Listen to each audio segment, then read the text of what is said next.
നമ്മുടെ പ്രിയപ്പെട്ട പൗലോസ്ലിഹായെ കുറിച്ചൊക്കെ ഇങ്ങനെ ധ്യാനിക്കുമ്പോൾ എനിക്ക് വളരെ ഹൃദയത്തോട് ചേർന്ന് നിൽക്കുന്ന പൗലോസ്ലിഹയുടെ ജീവിതത്തിലെ വലിയൊരു എപ്പിസോഡാണ് ഇങ്ങനെ റോമായിലേക്കുള്ള യാത്രാമധ്യേ മാൾട്ടായിലൊക്കെ ഇങ്ങനെ ദ്വീപിലൊക്കെ കപ്പൽ ഛേദമൊക്കെ ഉണ്ടാകുന്ന ഒരു സംഭവം നമ്മൾ വായിച്ചിട്ടുണ്ടല്ലോ. നമ്മൾ കഴിഞ്ഞ വർഷം ഇങ്ങനെ 2025 പൗലോസ്ലിഹയുടെ ലേഖനങ്ങളൊക്കെ ഇങ്ങനെ പഠിപ്പിച്ചിരുന്നു. അപ്പോൾ അതിനകത്ത് ഇങ്ങനെ പറഞ്ഞു പോയൊരു ഒരു കാര്യമാണ് ഇങ്ങനെ മാൾട്ടായിലേക്കുള്ള യാത്രയെക്കുറിച്ചൊക്കെ. പ്രിയപ്പെട്ട സ്വരങ്ങൾ ഇങ്ങനെ ഈ മാൾട്ടയിലേക്കുള്ള ശരിക്കും മാൾട്ടയിലേക്കുള്ള യാത്രയല്ല, റോമിലേക്കുള്ള യാത്രയാണ്. അവിടെ വെച്ചാണ് ഇങ്ങനെ ഈ കപ്പൽ ഛേദമൊക്കെ ഉണ്ടാകുന്നത്. പൗലോസിലേക്ക് ഇങ്ങനെ നേരത്തെ തന്നെ സൂചനകളൊക്കെ കിട്ടുന്നുണ്ട്. അപ്പോസ്തല പ്രവർത്തനം 27-ാമത്തെ അധ്യായത്തിൽ ഇങ്ങനെ ആ കൊടുങ്കാറ്റും കപ്പൽ നാശവും ഒക്കെ ഉണ്ടാകുന്ന ഒരു എപ്പിസോഡ് കിട്ടുന്നുണ്ട്, കാണുന്നുണ്ട്. നിങ്ങൾ ഇന്ന് ഇന്ന് ശരിക്കും സമയമുണ്ടല്ലോ, രാത്രി കിടക്കുന്നതിന് മുമ്പ് ഈ ഒരു ഒറ്റ അധ്യായം ഒന്ന് വായിച്ചിട്ട് കിടക്കാവോ? ആക്സ് ചാപ്റ്റർ 27, അപ്പോസ്തല പ്രവർത്തനം 27-ാമത്തെ അധ്യായം. പൗലോസിലെ റോമിലേക്കുള്ള യാത്രയാണ്. ഇതെന്തിനെന്ന് വായിക്കാൻ പറയുന്നത് ഉടനെ പറഞ്ഞുതരാം.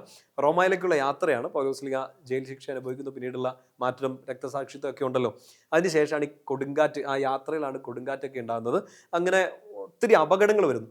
പല ദിവസങ്ങളിൽ ഇങ്ങനെ കപ്പൽ ഇങ്ങനെ ആടി ഒലഞ്ഞ് ലക്ഷ്യം തെറ്റിയൊക്കെ നടക്കുകയാണ്.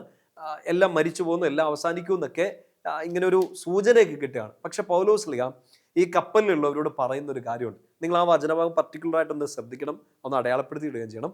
27-ാമത്തെ അധ്യായം അപ്പോസ്തല പ്രവർത്തനത്തിൽ അതിന്റെ 23 മുതലുള്ള വാക്യങ്ങൾ, ആക്സ് 27-23 ഓൺവേഴ്സ്. പൗലോസ്ലിഹ ഇങ്ങനെ പറയാണ്: എന്തെന്നാൽ ഞാൻ ആരാധിക്കുന്നവനും എൻ്റെ ഉടയവനുമായ ദൈവത്തിൻ്റെ ഒരു ദൂതൻ ഇക്കഴിഞ്ഞ രാത്രി എനിക്ക് പ്രത്യക്ഷപ്പെട്ട് പറഞ്ഞു, പൗലോസ്, നീ ഭയപ്പെടേണ്ട, സീസറിന്റെ മുമ്പിൽ നീ നിൽക്കുക തന്നെ ചെയ്യും. നിന്നോടൊപ്പം യാത്ര ചെയ്യുന്നവരെയും ദൈവം നിനക്ക് വിട്ടു തന്നിരിക്കുന്നു. 25-ാം വാക്യം ശ്രദ്ധിച്ചേ. അതിനാൽ ജനങ്ങളെ, നിങ്ങൾ ധൈര്യമായിരിക്കും. പൗലോസ്ലിഹ പറയാണ്, എന്നോട് പറഞ്ഞതെല്ലാം അതുപോലെ തന്നെ സംഭവിക്കുമെന്ന് എൻ്റെ ദൈവത്തിൽ ഞാൻ വിശ്വസിക്കുന്നു. നാം ഒരു ദ്വീപിൽ ചെന്നു പറ്റും. ഈ സംഭവത്തെ പറയാനല്ല, ആ സംഭവം നിങ്ങൾക്ക് മനസ്സിലാക്കാൻ വേണ്ടിയിട്ടാണ് ഇന്ന് കിടക്കുന്നതിന് മുമ്പ് 27-ാം അധ്യായം എന്ന് വായിക്കാൻ പറഞ്ഞത്. ഈ കപ്പൽ ഛേദം ഉണ്ടാകുക, എല്ലാം നശിച്ചു പോകും എന്നൊക്കെ ഒരു സൂചന പ്രകൃതി തരുന്നു. എല്ലാവർക്കും ഒരു പേടിയൊക്കെ ആയി. പക്ഷെ പൗലോസ്ലിഹ പറയാണ്, പൗലോസിലേക്ക് തലേ രാത്രിയിൽ ഒരു ദർശനം കിട്ടുകയാണ്. കർത്താവിൻ്റെ ദൂതൻ വന്നിട്ട് പറയാണ്, നിന്നെ അവിടെ എത്തിച്ചിരിക്കും, സീസറിന്റെ മുമ്പിൽ ചെല്ലണം, റോമിൽ എത്തണം. അതൊക്കെ പൗലോസ്ലിഹയുടെ വലിയ ലക്ഷ്യങ്ങളിലൊന്നാണ്.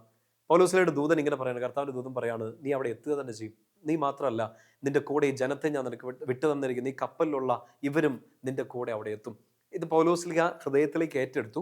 എന്നിട്ട് ഈ ജനത്തോട് ഇത് പറയുമ്പോൾ ഇതാണ് നമ്മൾ ശ്രദ്ധിക്കേണ്ടത്. പൗലോസ്ലിഹ ഈ ജനത്തോട് പറയുമ്പോൾ അവരോട് പറയുന്ന ഒരു കാര്യമാണ്, അതിനാൽ ജനങ്ങളെ, നിങ്ങൾ ധൈര്യമായിരിക്കുവിൻ, എന്നോട് പറഞ്ഞതെല്ലാം അതുപോലെ സംഭവിക്കുമെന്ന് എൻ്റെ ദൈവത്തിൽ ഞാൻ വിശ്വസിക്കുന്നു. നിങ്ങളൊന്ന് അടയാളപ്പെടുത്തിയിടണം. ഇത് നിങ്ങൾ വായിച്ചാൽ മാത്രം പോരാ, ഇത് ഹൃദയത്തിൽ ഏറ്റെടുത്ത് ആവർത്തിച്ച് പറയണം. എന്നോട് എൻ്റെ ദൈവം പറഞ്ഞത് അതുപോലെ സംഭവിക്കുമെന്ന് ഞാൻ വിശ്വസിക്കുന്നു. എൻ്റെ പ്രിയപ്പെട്ട സ്വരങ്ങളെ, 100 കണക്കിന് വചനങ്ങൾ നമ്മൾ കേൾക്കാറില്ലേ? ബൈബിൾ ഇന്നും നിങ്ങൾ വായിച്ചില്ലേ? ഇപ്പോഴും നിങ്ങളൊരു വചനം കേട്ടോണ്ടിരിക്കുകയല്ലേ? എത്രയോ പ്രോമിസുകൾ, 100 കണക്കിന് പ്രോമിസുകൾ കർത്താവ് നമുക്ക് തന്നിട്ടില്ലേ? എത്രയോ ധ്യാനങ്ങൾ നമ്മൾ കൂടി, നമുക്ക് എന്തോരം പ്രാർത്ഥന സഹായങ്ങൾ കിട്ടിയിട്ടുണ്ട്. കർത്താവിൻ്റെ ആയിരക്കണക്കിന് വാഗ്ദാനങ്ങൾ ഈ വിശുദ്ധ ഗ്രന്ഥത്തിലുണ്ട്. പക്ഷേ ഈ വാഗ്ദാനങ്ങൾ പലപ്പോഴും നമ്മൾ പ്രാർത്ഥിച്ചിട്ടും നമ്മുടെ ജീവിതത്തിൽ അത്ഭുതങ്ങൾ സംഭവിക്കാത്ത എന്തുകൊണ്ടെന്നറിയോ? പൗലോസ്ലിഹയെ പോലൊരു വിശ്വാസം ചിലപ്പോൾ നമുക്കില്ല. പൗലോസ്ലിഹ പറഞ്ഞ കേട്ടോ, എൻ്റെ കർത്താവ് എന്നോട് പറഞ്ഞത് അതേപടി സംഭവിക്കും. അടയാളപ്പെടുത്തിയിട്ടുണ്ട് കേട്ടോ, ഹൈലൈറ്റ് ചെയ്തിട്ടുണ്ട് ആ വചനം. എന്ത് സുന്ദരമായൊരു ഒരു ഒരു സ്റ്റേറ്റ്മെൻറ്റാണ് പൗലോസ്ലിഹ പറയുക. നിങ്ങൾ ധൈര്യമായിരിക്കും, എന്നോട് പറഞ്ഞതെല്ലാം അതുപോലെ സംഭവിക്കുമെന്ന് എൻ്റെ ദൈവത്തിൽ ഞാൻ വിശ്വസിക്കുന്നു. എൻ്റെ പ്രിയപ്പെട്ട സഹോദരങ്ങളെ, ഇത്ര വലിയൊരു വിശ്വാസം നമുക്കുണ്ടോ എന്നുള്ളതാണ് നമ്മൾ പരിശോധിക്കേണ്ടത്. ഈ നമ്മുടെ പരിശുദ്ധ അമ്മ എലിസബത്തിനെ കാണാൻ പോകുന്ന സമയത്ത് എലിസബത്ത് അമ്മ ഇങ്ങനെ പറയുന്നില്ലേ, കർത്താവ് അരുളി ചെയ്ത കാര്യങ്ങൾ നിറവേറുമെന്ന് വിശ്വസിച്ചവൾ ഭാഗ്യവതി. ലൂക്ക 1 നമ്മൾ വായിക്കുക. അതിനുശേഷമാണ് പരിശുദ്ധ അമ്മ സ്തോത്രഗീതമൊക്കെ ആലപിക്കുന്നത്. ആ വചനഭാവം കൂടി ഒന്ന് എടുക്കണേ. അമ്മയെക്കുറിച്ച്, പരിശുദ്ധ അമ്മയെക്കുറിച്ച് എലിസബത്ത് അമ്മ പറഞ്ഞാണ്, കർത്താവ് അരുളി ചെയ്ത കാര്യങ്ങൾ നിറവേറുമെന്ന് വിശ്വസിച്ചവൾ ഭാഗ്യവതി. കർത്താവ് അരുളി ചെയ്ത കാര്യങ്ങൾ കേട്ടവളല്ല, എഴുതിയവളല്ല, അത് പ്രഘോഷിച്ചവളല്ല. ഇതൊക്കെ നല്ലതാണ്, നമ്മൾ എഴുതുന്നു, വായിക്കുന്നു, പ്രഘോഷിക്കുന്നു, എല്ലാം ഉണ്ട്. പക്ഷെ ഇത് നടക്കുമെന്ന് വിശ്വസിക്കണം. അങ്ങനെയാണ് നമ്മൾ ഭാഗ്യവാന്മാരും ഭാഗ്യവതികളെ മാറുക. പൗലോസ്ലിഹ പറയുന്നത് കേട്ടോ, ഇത് സംഭവിക്കും, എൻ്റെ കർത്താവ് എന്നോട് പറഞ്ഞത് സംഭവിക്കുന്നു. പ്രിയപ്പെട്ട സ്വരങ്ങളെ, ഇപ്പോൾ ചെറുപ്പത്തിലെങ്ങാനും കേട്ട ചില വാഗ്ദാനങ്ങളായിരിക്കാം, ചെറുപ്പത്തിൽ ഇല്ലെങ്കിൽ ഈ ദിവസങ്ങളിൽ നിങ്ങൾ വായിച്ചൊരു വചനമായിരിക്കാം, നിങ്ങൾ ചിലപ്പോൾ എഴുതിയിരിക്കാം, നിങ്ങളത് കാണാതെ പഠിച്ചിട്ടുണ്ടാകാം, അടയാളപ്പെടുത്തിയിട്ടുണ്ടാകാം. പക്ഷെ മെയിൻ തിങ്, ഏറ്റവും പ്രധാനപ്പെട്ട കാര്യം, ഡു യു ബിലീവ്? നിങ്ങളിത് വിശ്വസിക്കുന്നുണ്ടോ? എൻ്റെ കർത്താവിനോട് പറഞ്ഞാണെന്ന്.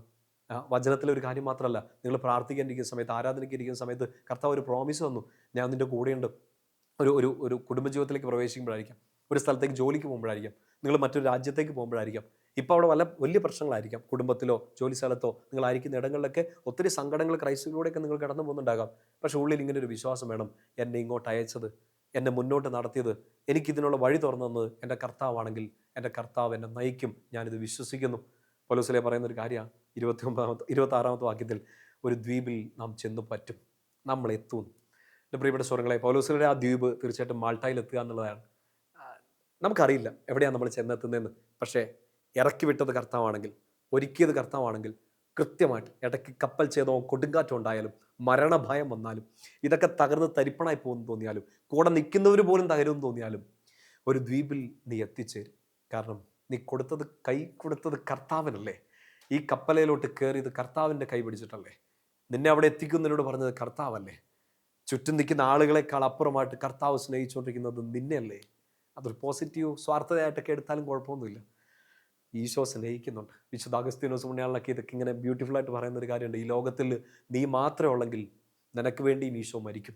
ഈ ലോകത്തിൽ നീ മാത്രമേ ഉള്ളൂ എന്നുള്ള പോലെ ഈശോ നിന്നെ അത്രമാത്രം സ്നേഹിക്കുന്നുണ്ട്. ഒറ്റപ്പെട്ട് പോയി കാണും, ഇതെവിടെയാ പോകുന്നതെന്ന് അറിയില്ലായിരിക്കും, ഇതെന്ത് തീരുമെന്ന് അറിയില്ലായിരിക്കും, എന്നാ ലക്ഷ്യം പൂർത്തിയാക്കുമെന്ന് നിങ്ങൾക്ക് അറിയില്ലായിരിക്കും. ഇപ്പം പേടിച്ച് നിൽക്കായിരിക്കും. എൻ്റെ ജനമേ, എൻ്റെ മകനെ, എൻ്റെ മകളെ, ഭയപ്പെടേണ്ട, നിന്നോട് പറഞ്ഞതെല്ലാം കർത്താവ് പൂർത്തിയാക്കും. നീ ഒരു ദ്വീപിൽ എത്തിച്ചേരും. You will reach. ഇപ്പം ഇച്ചിരി ഡിലേ ആയിട്ടുണ്ട്, ഇച്ചിരി ഇപ്പോൾ കാലതാമസമൊക്കെ വന്നിട്ടുണ്ട്, ജോലി കിട്ടിയിട്ടില്ല, കല്യാണം നടന്നിട്ടില്ല, കുഞ്ഞുവാവ ഉണ്ടായിട്ടില്ല, ഉദ്ദേശിച്ച ആ ഒരു സ്വപ്നത്തിലേക്ക് നീ എത്തിയിട്ടില്ല, ക്രൈസിസിലാണ്, കടലിൽ കിടന്ന് പെടയുകയാണ്. നീ ഒരു ദ്വീപിലെത്തും. നിന്നോട് പറഞ്ഞത് കർത്താവാണ്. Believe it. എല്ലാം കർത്താവ് നന്നാക്കും, എല്ലാം മിടുക്കനാക്കും, മിടുക്കിയാക്കും നിന്നെ. അതുകൊണ്ട് ഇന്ന് ശാന്തമായിട്ട് കർത്താവിൽ ആശ്രയിച്ച് കിടന്നുറങ്ങുക. നാളെ ഉണരുക. നമുക്ക് യാത്ര തുടരേണ്ടതുണ്ട്, കർത്താവിൻ്റെ കൈപിടിച്ചുള്ള യാത്ര. കർത്താവിൻ്റെ കരം നിങ്ങൾക്ക് ബലമാവട്ടെ. പിതാവിൻ്റെയും പുത്രൻ്റെയും പരിശുദ്ധാത്മാവിൻ്റെയും നാമത്തിൽ ആമേൻ. ഈശോ മിശിഹായ്ക്ക് സ്തുതിയായിരിക്കട്ടെ.